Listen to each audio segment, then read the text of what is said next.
baga geessani warri argama teessani inni keessaa kana laamarri ayyaana gaarii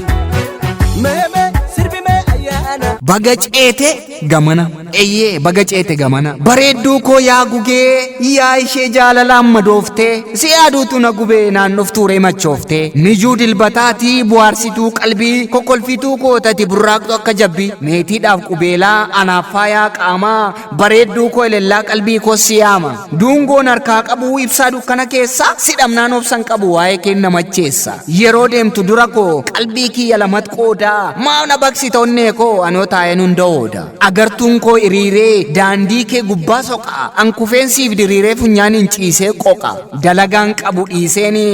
barbaacha kee wuxxisa hireen qabu hanqiseeni jaalala kee furdisa siif jedhee qullaa buusee ofitti harkisa kafana abdiin qabus of guuseeni fiigaa olaamsifaan bareedduu koo yoon jedhu oo jedhi biiftuu tiyya jaalala malee jibban fedhu kanaafan abjuuniyya onnee koo keessa seentee teessam yaabdee barcuma akkan siif ta'u osoo beekteen calin jettum dhuguma ayyaanni kan wakkaa'uu taa'ee bagaa geessanii baga nuunga'ee kan milkiif nagaanuuf haa ta'u kan dhufuus nagaanuu naa ga'u ayyaanni kan wakkaa'uu taa'ee bagaa geessanii baga nuunga'ee kan milkiif nagaanuuf haa ta'u kan dhufuus nagaanuu naa ga'u. dhokseen silaala akka ilmoo wareegaa maaf teessaree alaalaa kottu malee sin eega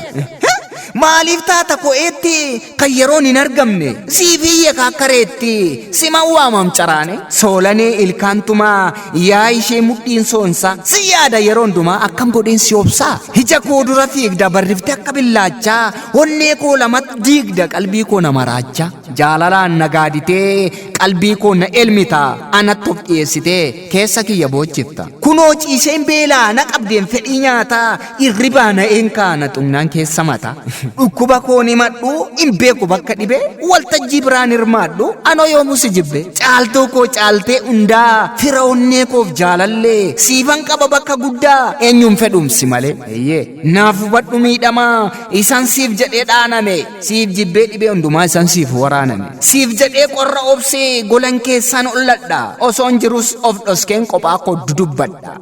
Maalafoo himboo kanarra yoo jiraanne birraa walagar yoo jabaanne birraa walagar yoo waltaane ulee walagar yoo jiraanne birraa walagar yoo waltaane ulee walagar walagarraa garraa walagarraa gar walagarree birraa walii sarbuu bir walagarraa garraa walagarraa gar walagarree birraa walii sarbuu bir. Qabeenya waaqaa gadii kennaa harka isaa nan dhufaanaaf gammadii barrisee akka risa muxuxxee qalbii dhooftu jaalallee ijoollummaa dhamdhamni ishee mi'ooftu yeroo kamuu akka damma qabbaneessituu laphee utubduu yaada kufa sirraa na fukaa riphee naaf jabaadhu nan dhufa ganna dhoqqee ulfaataa harkaaf jilbaan daa'imaa jaalala kee watwaataan har'a ga'ee waa hima si arguuf daandii dheeraa tulluun na gidduu jira yoon deemes akka beeraa nan dhufa yeroo birra. Kanarra yoo jiraanne birraa walagar yoo jabaanne birraa walagar yoo waltaane ulee walagar yoo jiraanne birraa walagar yoo waltaane ulee walagar walagarraa garraa walagarraa gar walagarree birraa walii sarbuu bir walagarraa garraa walagarraa gar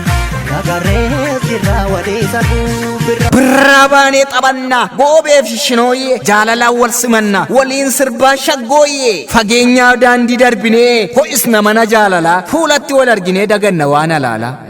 Suuta suutaan tirataa bara haaraatti yaane dhibeef rakkoo nataa walirra wal arge taane eeyyee suuta suutaan tirataa bara haaraatti yaane dhibeef rakkoo nataa warra wal argan taane mijuu jaalala keetiifi ka'een qumbii siif aarsaa obsaan na arguu keetiifi ka'een jaalalaan sitti marsa mijuu jaalala keetiifi ka'een qumbii siif aarsaa obsaan na arguu keetiif ka'een jaalalaan sitti marsa atiif ani kuni baga geenye bara haaraa 2016 waan danqaan nu hin dandeenye wal dhabuun kun nu Ega hundumaa darbitee baganaaf geesse barana rakkoof dhibee obsitee baga ceete gamana rakkoof dhibee obsitee baga ceete gamana qopheessaan Olifan Tasfaa'e ayyaanni ayyaana gaarii siniif haa ta'u oraa bulaa deebana.